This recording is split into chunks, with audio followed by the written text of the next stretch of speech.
Mauritius is known as a safe and even very beautiful country. But what else besides these two facts? There are even those who do not know that this is an African country because its beauty makes some people ignore this detail. Are you ready to discover more facts about Mauritius? Here are 10 interesting facts you might not know about Mauritius. Now, before we begin, if you're new to the channel, subscribe and turn on the notification bell so you don't miss any of our new videos. Let's get into it.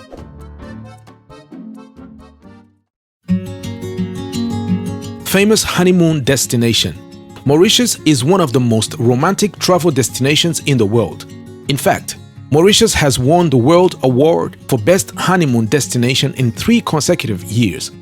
Famous for its turquoise lagoons and pristine white sand beaches, Mauritius is the most visited island in the Indian Ocean. The arrival of the newlyweds at the hotel is filled with sega dancers, traditional island music, adding a dash of romance to the air. The newlyweds are also greeted with a romantic dinner, premium wine, and more. It is a destination that offers plenty of choice for the bride and groom. Between beaches, romantic hotels, catamaran cruises, Mauritius invites love. The Arabs were among the first inhabitants of Mauritius.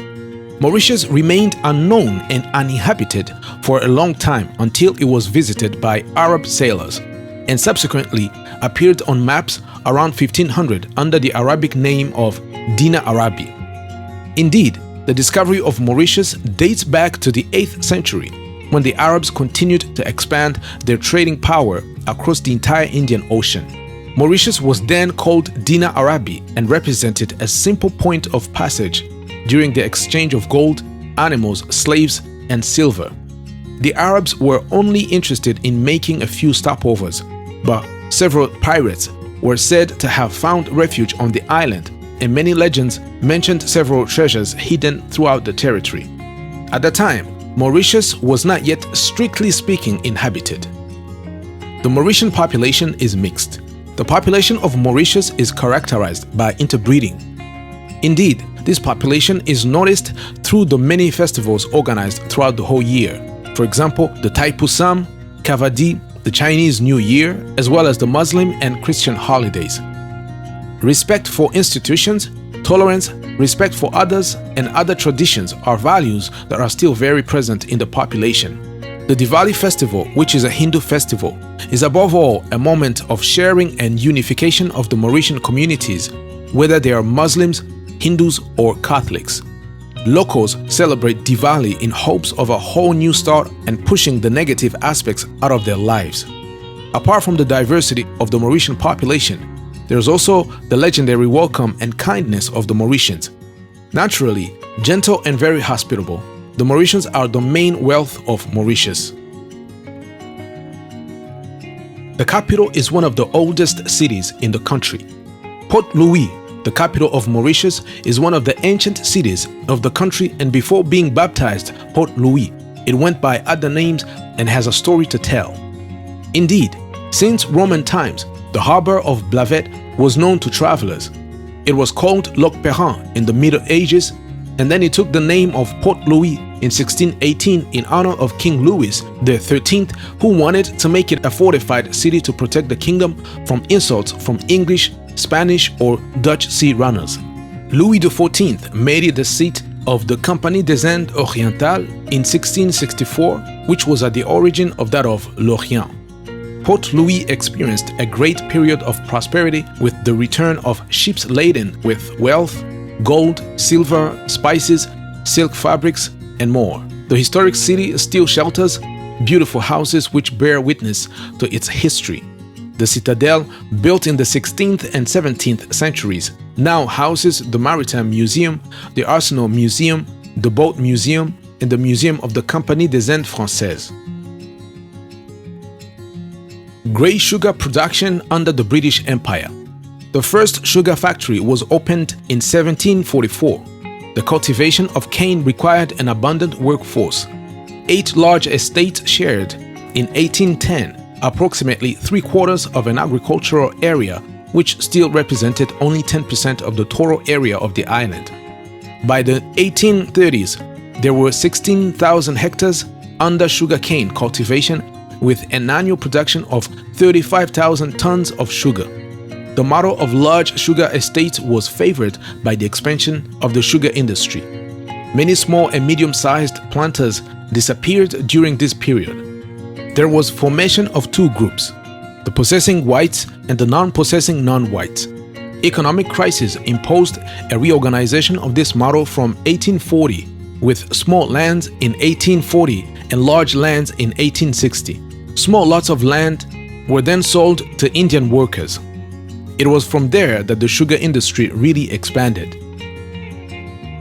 Its role in World War II.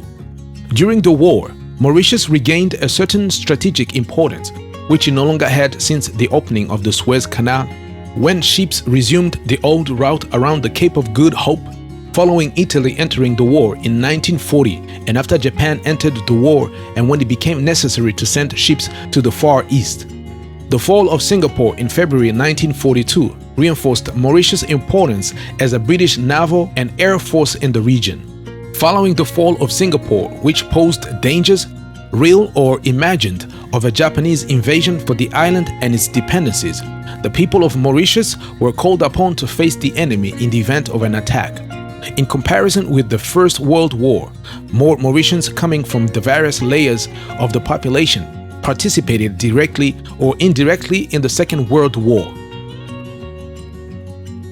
The Mauritian flag or the four stripes. The Mauritian flag, commonly referred to as the four bands, was named on March 12, 1968, when the country gained independence.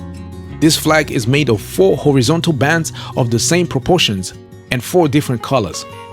Although the Mauritian flag varies more or less depending on whether it is entered for civilian use on civilian boats in the country or naval on National Coast Guard boats, the four official colors that compose it remain always present, and each of them has specific symbolic attributes.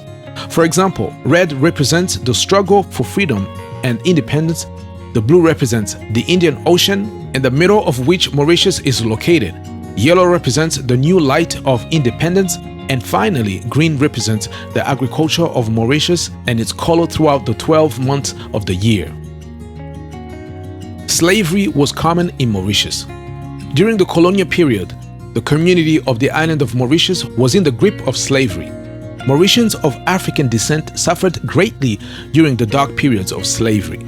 Indeed, it was the Dutch settlers who brought the first slaves to the island as labor. Then the French took control of Mauritius, focusing on the production of sugarcane. This meant the arrival of more slaves to work on the plantations. And finally, when the British colonized the island in 1810, slaves made up around 80% of the island's population, mostly from Madagascar and East Africa. Slavery was abolished in the British Empire in August 1834, but it was several months before Mauritius did so on February 1st, 1835, becoming the last of the British colonies to abolish slavery. 3 countries colonized Mauritius. Mauritius was colonized by the Dutch, the French, and the English. In fact, in 1598, a Dutch squadron landed at the Grand Port under the command of Admiral Vibrant van Warwick. The island was then named Mauritius in honor of Prince Maurice van Nassau, stadtholder of Holland. The island became a French colony when, in September 1715, Guillaume du Prince d'Arcel landed and took possession of this precious home port on the route to India. He named the island Île-de-France, but it was not until 1721 that the French began to occupy it. And finally, the English landed in large numbers north of Mauritius and quickly overthrew the French, who capitulated. In accordance with the Treaty of Paris of 1814, the Isle of France, which resumed its previous name of Mauritius, ceded definitely to Great Britain, along with its dependent territories, which then included Rodrigue and the Seychelles. On the French Act of Surrender, signed by both parties, the English guaranteed that they would respect the French language, customs, laws, and traditions of the people of Mauritius. A peaceful country. The Institute for Economics and Peace, IEP, 2021 Global Peace Index report ranked Mauritius as Africa's most peaceful nation. According to the main global measure of world peace, Mauritius is first on the continent, followed by Ghana. The country recorded only a slight deterioration from last year's score and fell 3 places. The most significant change occurred in the area of safety and security, particularly in the homicide rate indicator. The homicide rate in Mauritius fell from 1.8 to 2.9 per 100,000 inhabitants. The country has also seen an intensification of civil unrest after thousands of people protested against the government's handling in a massive oil spill in August 2020. Drug traffickers, whether Mauritians or foreigners, face severe punishment by the law. Herb consumption is strictly prohibited under penalty of imprisonment. Here we are at the end of our video. I hope you enjoyed it and I hope you learned something new today. Would you like to visit this country? Please let us know in the comments what you think of Mauritius. And with that, folks, we hope to see you again soon in the new videos. Bless.